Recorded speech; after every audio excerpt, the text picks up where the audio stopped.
வணக்கம் தமிழா. தமிழ்நாடு பணியாளர் தேர்வுத்துறை ஆணையம் டிஎன்பிசி இது உருவாக்கி 100 வருஷம் முடிய போது. 100 வருஷத்துல எந்த ஒரு வருஷத்துலையும் நடக்காத ஒரு வீழ்ச்சி இந்த வருஷத்துல நடந்திருக்கு. இது ஏன்னா ரொம்ப ஒரு மனசு கஷ்டமான விஷயமா இருக்கு. இந்த டிஎன்பிசி இருக்கா இல்லையா, இல்லை இதை வச்சு பணியாளர்களுக்கு உண்மையிலுமே பணிகள் தராங்களா இல்லையா, எத்தனை மாணவ செல்வங்கள் உண்மையிலுமே படிச்சுட்டு தன்னுடைய வயசு வரம்பை தாண்டி போய் ரொம்ப வேதனைப்பட்டு இருக்காங்க இளைஞர்கள். அதுலேயும் ஒரு இளைஞர் பேசுறாரு, அந்த டிஎன்பிசி கட்டிடத்தை இடிக்கிற வேலையாவது எனக்கு கொடுங்கன்னு சொல்லிட்டு ஒரு வேதனையா அழுவுற ஒரு வீடியோ ஒன்று பார்த்தா. அதனால தான் நான் இந்த வீடியோவை உண்மையிலுமே அப்லோட் பண்ணணும்னு நினைக்கிறேன். ரொம்ப மனசு கஷ்டமாகுது. இந்த தமிழ்நாட்டில் ஆளுநருக்கும் முதலமைச்சருக்கும் இவங்க 2 பேருக்கும் நடக்கிற பிரச்சனையில நடுவில் 20 லட்சம் இளைஞர்கள் படிச்சுட்டு இந்த மாதம் அடுத்த மாதம் குரூப் 4 குரூப் 2 எல்லாம் வந்துடும், நம்ம எழுதிடலாம் அப்படின்னு சொல்லிட்டு காத்துட்டு இருக்க ஒவ்வொரு குழந்தைக்குமே இந்த அரசாங்கமும் சரி அரசு அதிகாரிகளும் சரி மெத்தனத்தின் போக்கின் பெயரால் இப்ப நடக்க வேண்டிய எந்த ஒரு எக்ஸாமே டிஎன்பிசி எந்த தேர்வுமே சரியா நடத்தப்படவில்லை. அவங்களுக்கு கொடுக்க வேண்டிய ஷெடியூலும் கரெக்டா தரல. இப்ப என்ன சொல்ல வரனா, நவம்பர் மாசம் 15ஆம் தேதி 2023 24க்கான ஷெடியூல் வரும்னு சொன்னாங்க டிஎன்பிசி குரூப் 4 எக்ஸாம். ஆனா இன்னைக்கு 18வது தேதி, இன்னை வரைக்கும் வரல. எனக்கு உண்மையிலுமே நீங்க தாமதப்படுத்துகின்ற ஒவ்வொரு வினாடியும், எப்படி டிஎன்பிசி தாமதப்படுத்துகிற ஒவ்வொரு வினாடியும் ஒவ்வொரு இளைஞன் உண்மையுமே தற்கொலை பண்ணிக்கிற அளவுக்கு நீங்க அவனை தூண்டி வரீங்க. அவனுடைய ஒவ்வொரு வயசும் போயிட்டே இருக்குது. இப்ப டிஎன்பிசி குரூப் 4 உனக்கு 30 வயசு தான் 30 வயசு தான் முடிய போகுதுன்னா, நீங்க லேட் பண்ற ஒவ்வொரு நிமிஷத்துல ஒருத்தவனா போயிட்டு இருக்கான். இந்த மெத்தனத்தின் அப்படி நீங்க எக்ஸாம் நடத்தினாலும் அதுல எத்தனை முறைகேடுகள் இல்லை. எனக்கு உண்மையிலுமே தமிழ்நாட்டில் இப்ப இருக்கிற யாருமே தகுதி இல்லைன்னு நினைக்கிறீங்களா? எப்படி டிஎன்பிசி எக்ஸாம் அந்த தேர்வுத்துறை ஆணையத்துக்கு ஒரு தலைவரை நியமிக்கணும்னு சொல்ற இன்னைய வரைக்கும் நியமிக்கல. ஒரு ஆளை சைலேந்திர பாபு அவர்களை நீங்க அனுப்புறீங்க, ஆளுநருக்கு பிடிக்கல. அவர் பிஜேபி காரரை வைக்கணும் தான் ஆசைப்படுறாரு. அவங்க சம்பந்தப்பட்ட RSS பிஜேபி காரர் தான் வைக்கணும்னு ஆசைப்படுறீங்க. நீங்க உங்க ஆளை வைக்கணும்னு நீங்க ஆசைப்படுறீங்க. ஆனால் நடுவில் இருக்க ஒவ்வொரு இளைஞனும் படிச்சுட்டு ஒரு கஷ்டம் ஃபுல்லா படிச்சுட்டு ஒரு நாளைக்கு 7 மணி நேரம் 8 மணி நேரம் படிச்சுட்டு ராப்பகலா கண் முடிச்சு படிச்சுட்டு, ஐயோ இந்த எக்ஸாம்ல நான் பாஸ் ஆயிடுவேன், எப்படியாவது தான் குடும்பத்தை காப்பாத்திடுவேன், இந்த எக்ஸாம்ல நான் நல்லா படிச்சு வச்சிருக்கேன், 15ஆம் தேதி ஷெடியூல் வரும், அதை ஏற்று கரெக்டா அடுத்த மாசம் பிப்ரவரியில் எக்ஸாம் எழுதணும் அப்படின்னு காத்து கொண்டு இருக்கிற ஒவ்வொரு இளைஞனுக்கும் அவனுடைய மன கஷ்டம், அவனுடைய மன வலிகள் எப்படி இருக்கும் சொல்லுங்க.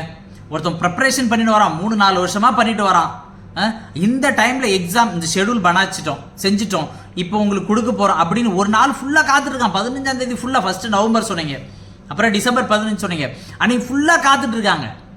ஒவ்வொரு எக்ஸாமுக்கும் இங்க எக்ஸாம் எழுதுறதுக்கு பிள்ளைங்கெல்லாம் கரெக்டா படிச்சு தன்னுடைய இடத்துல கரெக்டா தன்னுடைய வேலையை கரெக்டா செய்றாங்க.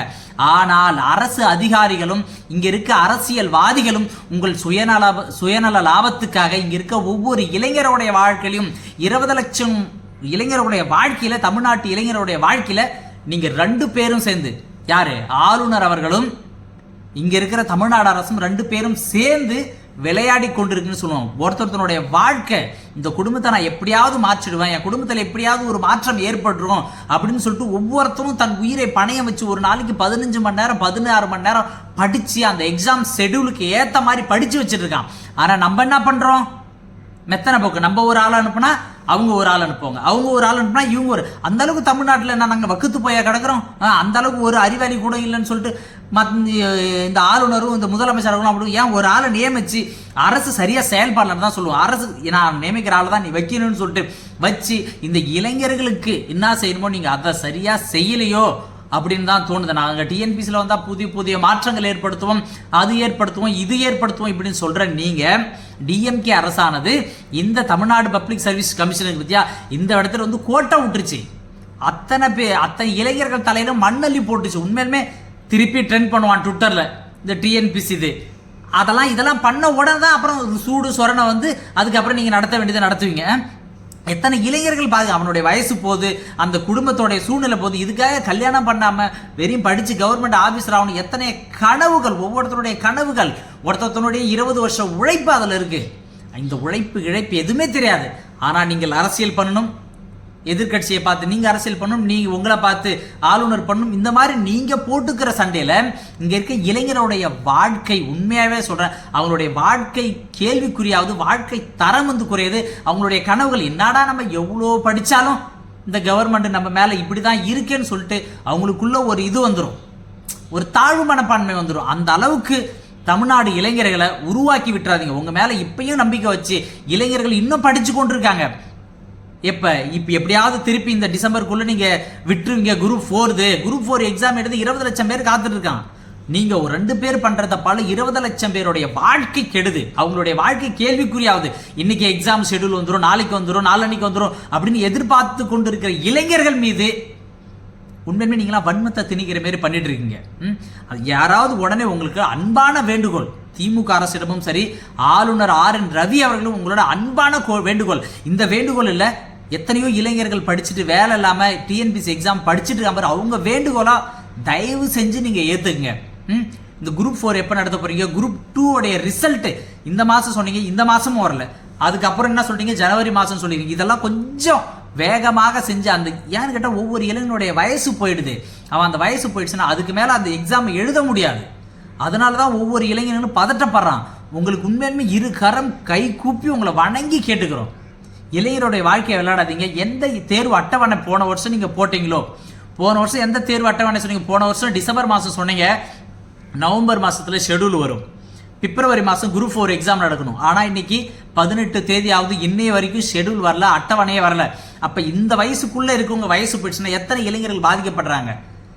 அதுக்கு ஏற்ற மாதிரி ப்ளீஸ் தயவு செஞ்சு இந்த இளைஞர்களுடைய வாழ்க்கையை காப்பாற்றுன்னு நினச்சா யாராவது ஒத்துமையாக போயிட்டு அந்த TNPSC எக்ஸாம் சென்டர் அந்த தேர்வுத்துறை ஆணையத்தில் ஒரு தலைவரை நியமிச்சு அதுக்கான பணிகளை ஆரம்பித்து இங்கே இருக்க இளைஞர்களுக்கு நீங்கள் ஷெடியூல் பண்ணாச்சு, அதுக்கப்புறம் எக்ஸாம் டேட் அறிவிச்சு, அதுக்கப்புறம் எவ்வளோ வேலைகள் இருக்குது.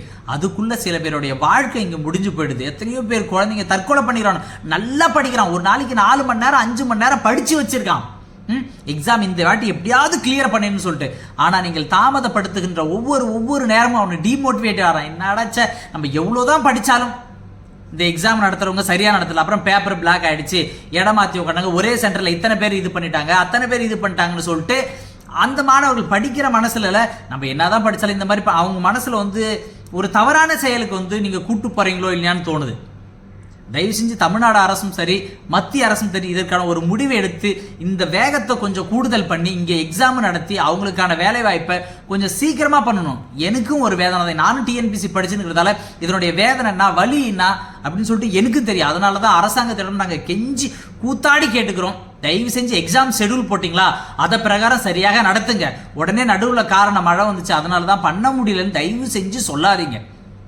உங்களுக்கு எக்ஸாம் நடத்தணுமா தயவு செஞ்சு ப்ளீஸ் சீக்கிரமா நடத்துங்க. இங்க இருக்க 20 லட்சம் குடும்பங்கள், அது 20 லட்சம் இளைஞர்கள், 20 லட்சம் குடும்பங்கள். அது அவன் 20 வருஷமா கஷ்டப்பட்டான், அதனால தான் அவன் எக்ஸாம் எழுதணும்னு துடிக்கிறான். உண்மையுமே சொல்றேன், தயவு செஞ்சு இந்த எக்ஸாமை நடத்துங்க. தமிழ்நாடு அரசு ஸ்டாலின் அவர்களுக்கும் RN ரவி அவர்களுக்கும் நீங்க ஒத்துமையா போயிட்டு இந்த எக்ஸாமை நடத்துங்கன்னு உங்களை வேண்டி வணங்கி கேட்டுக்கொள்கிறேன். வாழ்க தமிழ், வளர்க இந்தியா. நன்றி, வணக்கம். நம்ம சேனலை சப்ஸ்கிரைபர் பண்ணி வச்சிங்க. நன்றி.